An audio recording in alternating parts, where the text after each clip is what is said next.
Once upon a time, in a grand manor house, there dwelt a man of considerable fortune. His beloved wife, however, was struck by a grievous malady.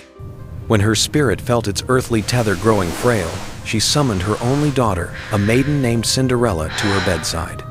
"My dearest child," she whispered, her voice like a fading melody, "when my time comes to journey beyond, promise to be good and kind. The heavens shall ever watch over you, and I, from my celestial abode, shall gaze down upon your gentle heart." With these final, tender words, her eyes closed and her noble spirit ascended. Each day, the tender maiden sought solace by her mother's hallowed resting place, watering the earth with her sorrowful tears. Cinderella's father, a man of vast enterprises, was oft away on distant travels. In time, for he wished his precious daughter not to be without a guiding hand, he decided to take a new wife. He chose a widow who, alas, brought with her 2 daughters, whose hearts were not of kindred spirit. From that day forth, Cinderella's life turned to a dreary twilight under the cruel sway of her wicked stepmother. She became naught but a scullery maid, her days filled with endless toil and thankless chores, her delicate hands roughened by ceaseless labor. One morning, as Cinderella's broom danced across the polished flagstones, her stepsisters, lounging upon plush settees, idly tossed fruit peels to the ground. Without a word, Cinderella swept them clean, only to be commanded to cook the morning repast and then scour the pots and pans until they gleamed. "Mother, may I partake of some nourishment?" Cinderella humbly inquired. "Nay, you shall feast only upon the leavings, once we have sated our hunger. First, attend to yonder dishes," came the sharp reply. And so, Cinderella, with a sigh, gathered the soiled plates and scrubbed them spotless. Each lonely night, she was banished to a cold, dusty attic where she would weep silent tears of hunger before falling into an exhausted slumber. Yet, she was not entirely alone, for the tiny bright-eyed mice and a feathered songster of the eaves became her most cherished, secret friends, their small hearts aching for her plight. Then, from the royal palace, a decree of jubilant tidings spread like wildfire throughout the realm. The venerable king, seeking a worthy bride for his beloved prince, proclaimed a grand ball, where all virtuous maidens might seek their fortune and capture the prince's eye. Royal heralds rode through every village, proclaiming, "Hark, good people of this kingdom, a message from His Royal Majesty. All young maidens are bidden to attend a grand ball at the palace this coming Saturday. Upon this most joyous occasion, the prince shall choose his future princess." A wave of joyous excitement swept through the land. Even Cinderella's heart fluttered with a secret longing, for she had always dreamt of glimpsing the magnificent palace. Her stepsisters, filled with a great hustle and bustle, began their elaborate preparations for the grand event. "Come, my daughters," exclaimed the stepmother. "Prepare yourselves with utmost care. It is my fervent wish that one of you shall wed the prince. And you, Cinderella, see to it that my girls look like true princesses, for one of them is destined for the throne." Cinderella, ever kind and gentle, dutifully assisted her step-siblings. "Oh, how I wish I might attend too," she whispered, her voice barely audible. "To behold the palace, to witness such splendor." "Nonsense," scoffed her stepmother, her voice sharp as a winter's frost. "Look at yourself. You possess not even a suitable gown. You would be a laughingstock, bringing only shame upon us. How dare you utter such a preposterous wish?"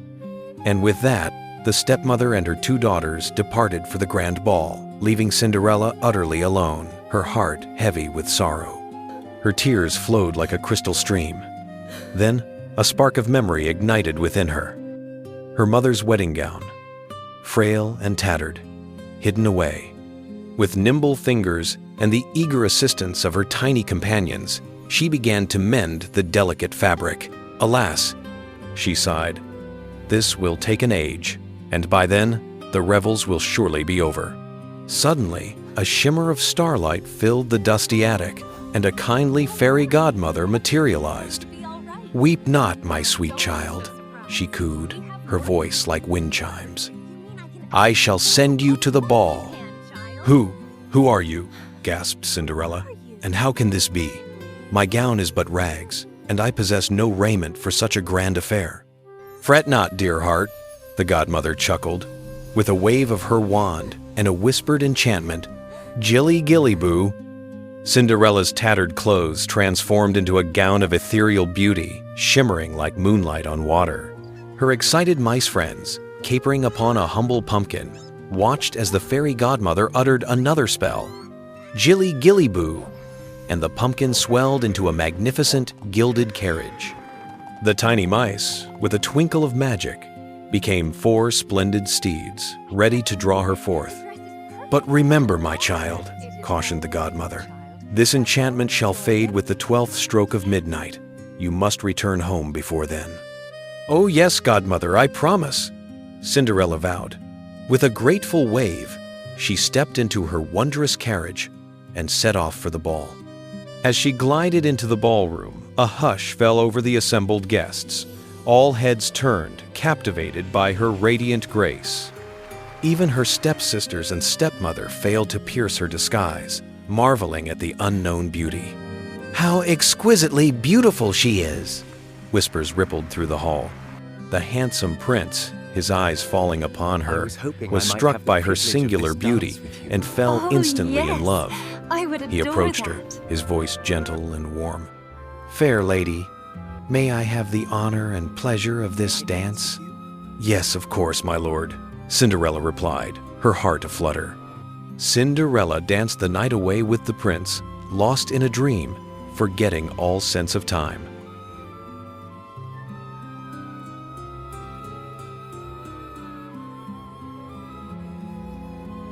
The great clock in the palace tower began its mournful chime, signaling the approach of midnight.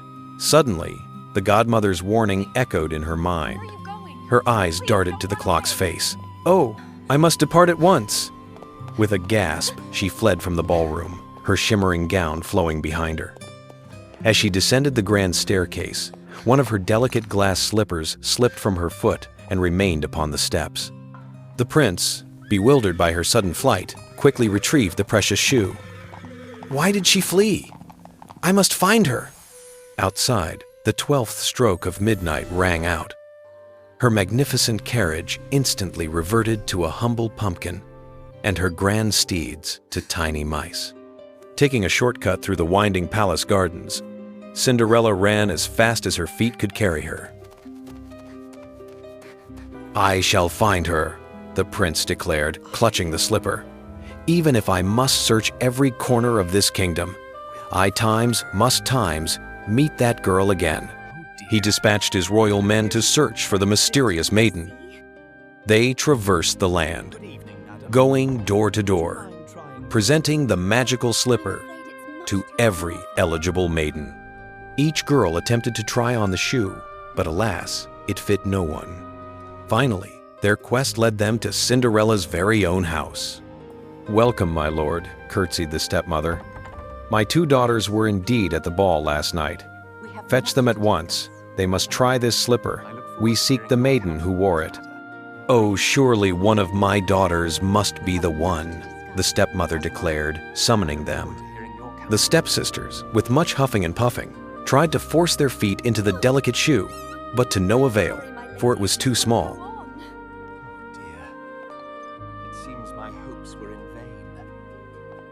All the while, the wicked stepmother had locked Cinderella away in the highest attic, lest her true beauty be revealed. "Is there no other maiden in this house?" inquired the prince's captain. "Oh, no, no, no," the stepmother insisted. "Only my 2 daughters." But a sharp-eyed guard spied a narrow stair leading to a hidden chamber. He ventured inside and, to his surprise, discovered a girl sitting by a window, her face veiled in shadows. "My lord, I have found another maiden." The prince and his men gathered around her. When she was bidden to try the slipper, it fit her foot perfectly, as if crafted for her alone. The stepmother gasped, utterly shocked. "I have found you at last," the prince exclaimed, his heart soaring. "What is your name, fair maiden?" He instantly knelt upon one knee, offering his hand and his heart. "Cinderella, will you marry me?" "Yes, oh yes," she cried, her eyes shining. And so, Cinderella, no longer a cinder maid, rode back to the palace with her beloved prince. The king, overjoyed to meet his son's chosen bride, gave his blessing. Cinderella and the prince were wed in a ceremony of unparalleled splendor, and they lived happily ever after, ruling their kingdom with kindness and grace.